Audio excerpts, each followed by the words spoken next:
अवधूत चिंतन श्री गुरुदेव दत्त. श्री स्वामी समर्थ. जय जय स्वामी समर्थ. माझ्या स्वामी भक्ती चॅनलमध्ये सर्वांना नमस्कार.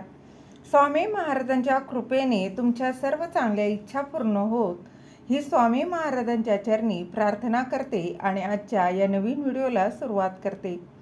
6 जुलै 2025 वार रविवार या दिवशी आहे आषाढी एकादशी. या आषाढी एकादशी या दिवशी अत्यंत प्रभावी सेवा मी तुम्हाला सांगणार आहे. कितीही प्रखर पितृदोष असेल तरी देखील या सेवेने दूर होणार आहे. बऱ्याच जणांना बघा खूप खर्च करणं, खूप होम हवन करणं शक्य होत नाही. त्यासाठी आपल्या परमपूज्य गुरुमाऊलींनी श्रीमद भागवत 700 श्लोकी हा 14 अध्यायांचा अतिशय संक्षिप्त, अगदी छोटा असा संक्षिप्त श्रीमद भागवत असा ग्रंथ तयार केलेला आहे.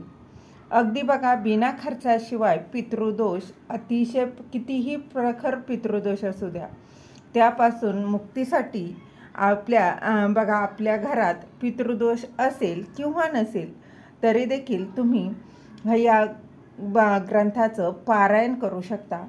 आषाढी एकादशीच्या दिवशी श्रीमद भागवत ग्रंथाचं आवर्जून पारायण करा. बघा खूप असा कितीही पितृदोष असेल किंवा घरात काही समस्या असतील तर या सेवेनं तर नक्कीच दूर होणार आहे.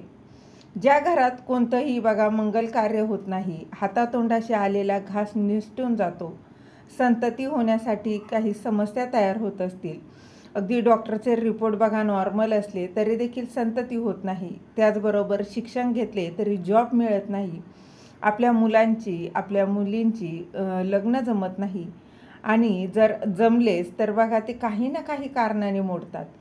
कितीही प्रयत्न करा पण वय उलटून जाते, पण लग्न होत नाही, योग येत नाही, तर प्रखर पितृदोष असेल तर अशा अनेक समस्यांना सामना करावा लागत असेल तर त्यासाठी या सगळ्यांवर अत्यंत रामबाण उपाय म्हणजे अत्यंत प्रभावशाली ही सेवा आहे. आणि ती काय सेवा तर संक्षिप्त श्रीमद भागवत ग्रंथाचं पारायण आषाढी एकादशीला करायचं आहे.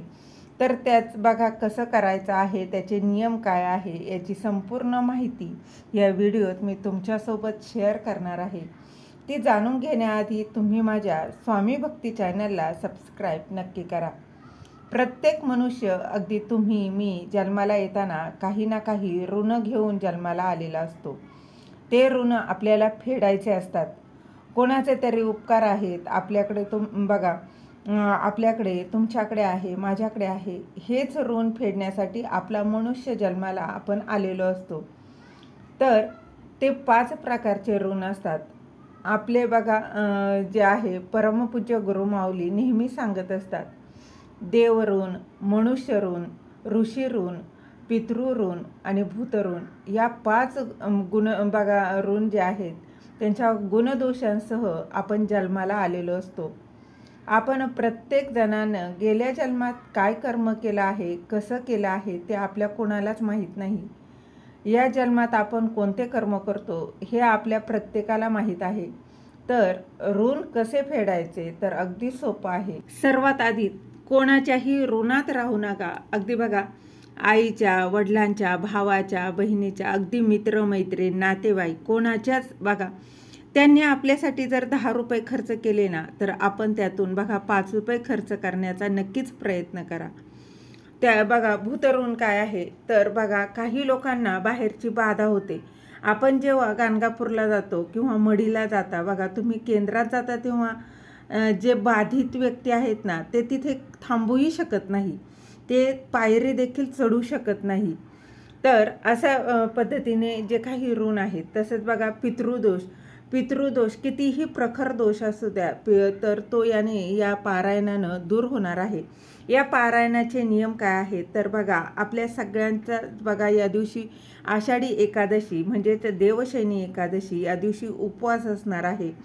त्याचबरोबर ज्यांना उपवास नाही त्यांनी देखील या ग्रंथाचं पारायण करू शकता. दुसरं म्हणजे हे पारायण करताना एका बैठकीत करा. बघा, नाहीच शक्य झालं तर 2 बैठकीत करा. कुणाचं लहान मूल असेल किंवा काही प्रॉब्लेम असतील तर 2 बैठकीत करा. पण जास्तीत जास्त बघा एका बैठकीत करण्याचा नक्कीच प्रयत्न करा. यामध्ये 14 अध्याय आहे, 700 श्लोकी हा ग्रंथ आहे. अगदी बघा तुमच्या वाचण्याच्या स्पीडवर आहे, तरी देखील तुम्हाला जास्तीत जास्त 1.5 ते 2 तासात तुमचं हे पारायण होऊन जाणार आहे. जर तुमच्या जवळपास केंद्र असेल आणि तिथे हे एकादशीला बघा सामुदायिक पारायण होत असतं, तिथे ते केलं तरी अतिशय उत्तम. ज्यांना वाचता येत नाही त्यांनी किंवा वेळ नाही त्यांनी अगदी यूट्यूबला लावून श्रवण केलं तरी चालणार आहे. पण खरं सांगते, श्रवण करण्यापेक्षा तुम्ही पितृदोष तुम्हाला जर असेल ना तर हे पारायण करा. आपले गुरुमाऊली नेहमी सांगत असतात की पितरांची सेवा आधी करा आणि नंतर देवाची सेवा करा. देवाची नाही करता आली तरी चालेल, पण पितरांची सेवा आधी करा. हा अत्यंत प्रभावी असा ग्रंथ आहे. या पारायणानं माहेरचे सासरचे दोन्हीकडचे पितृदोष दूर होत असतात. तुम्हाला अगदी दर एकादशीला जर करता आलं तर अतिशय उत्तम. सगळं काही ठीक आहे. बघा, नोकरी मिळत नाही, लग्न जमत नाही, संतती होत नाही, नोकरी आहे पण पैसा टिकत नाही, कुंडलिकेत दोषही नाही तरी लग्न जमत नाही, तर हा पितृदोष आहे. म्हणून भगवान विष्णूंची सेवा करतो ना तेव्हा आपले जे कोणी गेलेले आहेत ते तृप्त होतात. भगवान विष्णूंचा आशीर्वाद मिळतो, पितरांचा आशीर्वाद आपल्याला मिळतो. नारायण नागबली करणं सगळ्यांना शक्य नाही. तोही बघा दर 3 वर्षांनी नारायण नागबली करायचा असतो, कारण त्याचा कालावधी फक्त 3 वर्षापर्यंतच असतो. दर 3 वर्षाला आपल्याला शक्य होत नाही, तर आपण बघा अतिशय सोपी ही सेवा आहे. संक्षिप्त श्रीमद भागवत ग्रंथाचं पारायण करायचं आहे. तर नियम काय आहे? अर्थातच त्या दिवशी उपवास असणार आहे आणि उपवास नसले तरी तामसिक पदार्थ खायचे नाहीत. त्याचबरोबर बघा मांसाहार वर्ज्य करायचा आहे, ब्रह्मचर्याचं पालन करायचं आहे. अगदी साधं सोपं हे पारायण आहे. तुम्ही बघा जे काही बनवलं आहे त्याचा नैवेद्य अगदी दूध साखरेचा नैवेद्य दाखवला तरी चालेल. बघा आवर्जून पारायण करा, अनुभव घेऊन बघा. अनेकांनी हे पारायण केलंही असेल.